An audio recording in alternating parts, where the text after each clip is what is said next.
Sustainable use and supply of natural resources dedicated to feeding urban life are becoming increasingly complex in a time of rapid urbanization and climate change.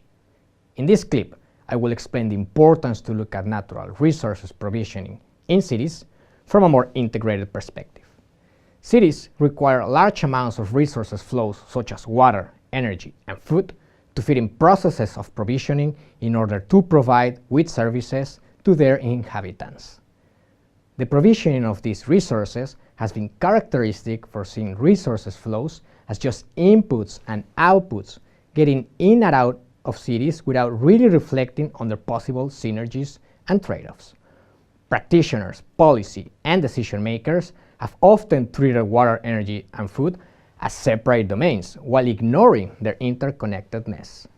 Silo thinking stands for one-dimensional and sectorial policy and decision-making in which natural resources managers do not really reflect on the linkages or interrelations between the different sectors involved in the management of natural resources. Sustainable governance of water, energy, and food requires then innovative and cross-sectorial systems of provisioning. What is missing is an urban nexus perspective, which assumes that environmental flows of water, energy, and food interact and relate to one another in achieving urban sustainable development. Nexus thinking stands out as a way of breaking down silos by identifying and understanding the interconnectedness of multiple resources flows within a determined spatial and temporal context.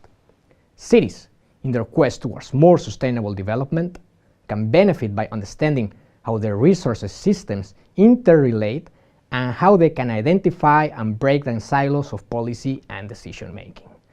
I thus argue that understanding the governance of networks and flows of water, energy, and food is key to understand how to reconnect and reconfigure systems of provisioning into more sustainable outcomes in a time of rapid urbanization and climate change.